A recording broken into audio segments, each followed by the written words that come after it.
साथ हमारे सरकारी और निजी क्षेत्र में इसकी स्थापना होगी। इसमें 10 चुने हुए जो है क्षेत्र होंगे, जिसमें OT technology, anaesthesia, applied psychology और बिहेवियर हेल्थ होंगे, और 1 लाख AHP आने वाले वर्षों में जोड़ा जाएगा। एक बहुत मजबूत केयर सिस्टम जिसमें जीडियाट्रिक और एलाइड केयर सर्विसेज शामिल होंगे, इसका गठन किया जाएगा, और ANC के अलाइंड प्रोग्राम तैयार किया जाएगा, जिससे कि जो परिसेवा देते हैं उनको प्रशिक्षण दिया जाए, और जो संबंध क्षेत्र है जैसे योगा, फिर मेडिकल असिस्टेंस डिवाइस पर उन्हें परीक्षण दिया जाएगा। 1.5 लाख केयर गिवर्स को प्रशिक्षित किया जाएगा।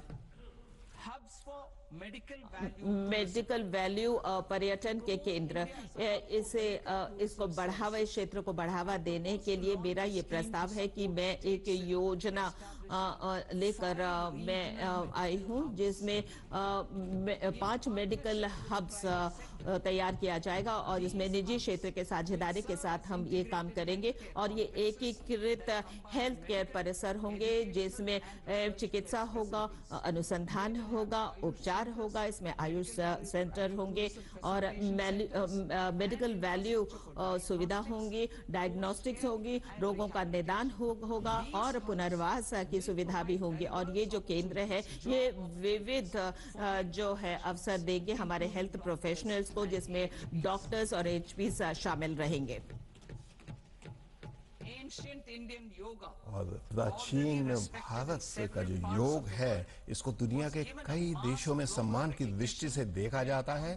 और जब माननीय प्रधानमंत्री जब योग को UN में लेकर गए थे, तो आप सभी जानते हैं क्या हुआ था। कोविड के बाद इसको वैश्विक स्तर पर स्वीकार किया गया, इसको मान्यता दी गई, और गुणवत्तापूर्ण आयुर्वेद उत्पाद बनाने के लिए और किसानों द्वारा जड़ी बूटियों की उपज बढ़ाने के संदर्भ में इसकी मांग लगातार बढ़ती जा रही है। मेरा प्रस्ताव ये है कि 3 नए आयुर्वेद संस्थान देश भर में स्थापित किए जाएंगे, और इसके अलावा आयुष फार्मेसीज को भी अपग्रेड किया जाएगा, इनकी प्रयोगशाला की गुणवत्ताएं बढ़ाई जाएंगी, इकोसिस्टम बेहतर बनाया जाएगा, और लोगों को इसका लाभ पहुंचेगा। तीसरी बात यह है कि WHO के पारंपरिक दवा क्षेत्र में, पारंपरिक औषधि क्षेत्र में जामनगर में हम एक केंद्र स्थापित कर रहे हैं, जो पारंपरिक औषधियों को और ज्यादा आगे बढ़ाने का काम करेगा। अगर आप पशुधन की बात करें, और पशुधन के बारे में आप जानते हैं कि खेती से होने वाली 16% आय पशुधन से होती है।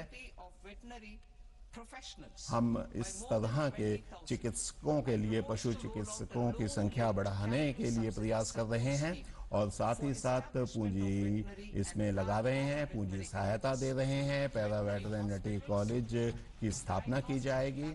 इसके अलावा निदान प्रयोगशालाओं की स्थापना की जाएगी, और निजी क्षेत्र में भी ब्रीडिंग सुविधाएं उपलब्ध करी जाएंगी, और साथ ही साथ देशी और विदेशी संस्थानों की इसमें मदद ली जाएगी। और भारत का जो एनिमेशन, विजुअल इफेक्ट्स, AVGC जो क्षेत्र है, वो लगातार आगे बढ़ रहा है, और इसके लिए 2030 तक 2 मिलियन लोगों की और आवश्यकता होगी, यानी 20 लाख लोगों की आवश्यकता होगी। मेरा प्रस्ताव ये है कि Indian institute of creative technology Mumbai, AVGC content बनाने की जो प्रयोगशालाएं स्थापित करेगा, और जितने भी कॉलेज हैं, स्कूल हैं देश भर में, इन कॉलेजों में भी इसकी व्यवस्था की जाएगी। भारतीय डिजाइन उद्योग लगातार तेजी से बढ़ रहा है, लेकिन इसके बावजूद भारतीय डिजाइनरों की कमी है। मेरा प्रस्ताव ये है कि इसे हम एक चुनौती के रूप में लेंगे। नया नेशनल इंस्टीट्यूट ऑफ डिजाइन स्थापित किया जाएगा, और भारत के पूर्वी क्षेत्र में इसकी स्थापना की जाएगी।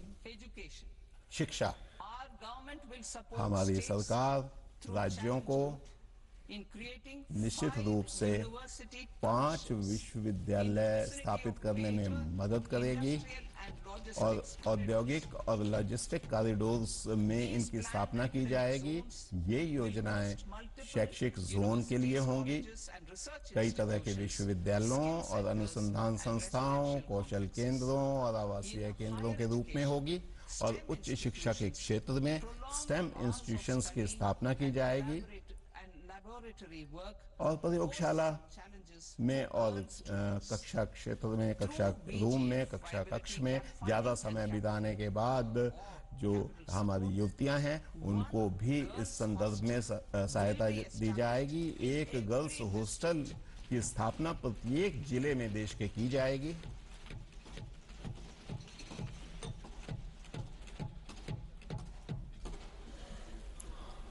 To promote astrophysics and astronomy. Astrophysics और एस्ट्रोनॉमी यानी कि नक्षत्र विज्ञान को आगे बढ़ाने के लिए Telescope infrastructure facilities. Telescope infrastructure facility की स्थापना की जाएगी, इसका अद्यतन किया जाएगा।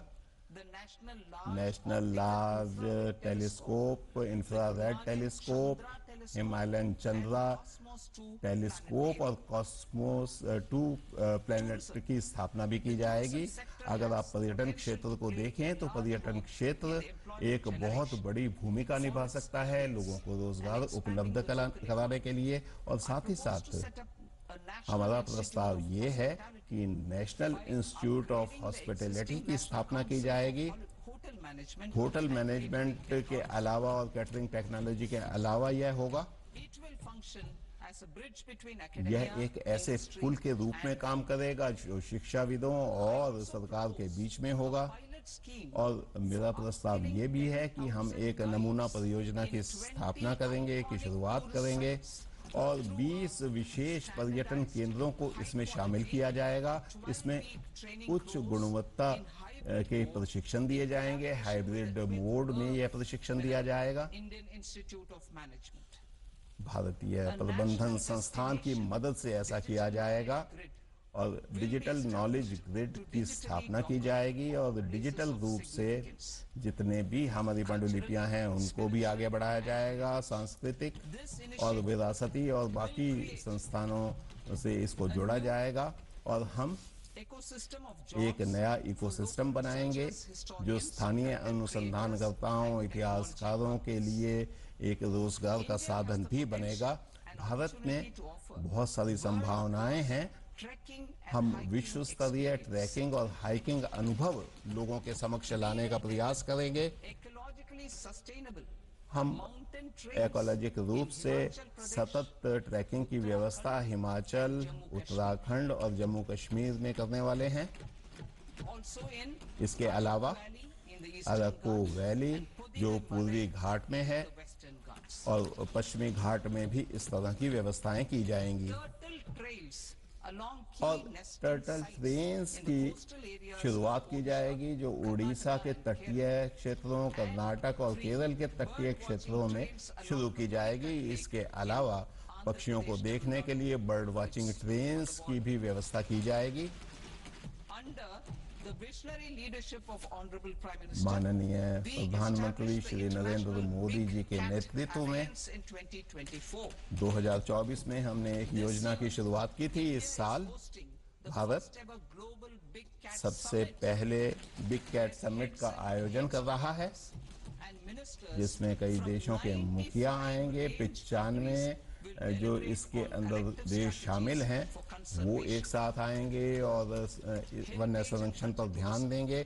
अगर आप विरासत की बात करें, सांस्कृतिक पर्यटन की बात करें तो हम लोथल, डोलावेरा, राखीगढ़ी, आदिचनलू, सारनाथ, हस्तिनापुर और लेह पैलेस को इसमें शामिल करेंगे और आप निश्चित रूप से हमारी संस्कृति का जीवंत रूप इनमें देख पाएंगे और साथ ही साथ आम लोगों के लिए भी ये सब चीजें खुली होंगी।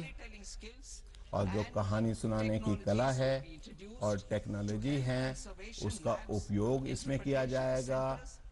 अनुवाद के लिए विशेष संस्थान बनाए जाएंगे और अगर आप खेल के क्षेत्र में देखें तो इसमें कई तरह के रोजगार के taking forward the अवसर systematic उपलब्ध nurturing होंगे of sports talent which is और set in sports motion talent को through खेलों Khelo के India जो हमारी program प्रतिभाएं earlier. हैं खेलो I इंडिया के would माध्यम से propose to आगे launch आती रही हैं। मेरा प्रस्ताव ये है खेलो इंडिया मिशन की हम शुरुआत करने वाले हैं खेल के क्षेत्र में The mission will facilitate और ये मिशन an integrated talent एक development pathway एकीकृत supporting प्रतिभा supported by विकास के training पथ को centers, आगे बढ़ाएगा educational, intermediate और and निश्चित elite रूप से levels. यह B, सभी के लिए systematic उपयोगी development होगा of coaches and support staff. और प्रणालीबद्ध C, तरीके से integration of इसमें sports science प्रशिक्षकों and की technology. व्यवस्था की जाएगी। D, स्पोर्ट्स साइंस competitions के and लिए leagues पाठ्यक्रम to चलाए promote जाएंगे sports culture and और provide जो platforms. खेल की संस्कृति And है E, उसके लिए development of कई तरह sports के मंचों की infrastructure शुरुआत for की training जाएगी and competition.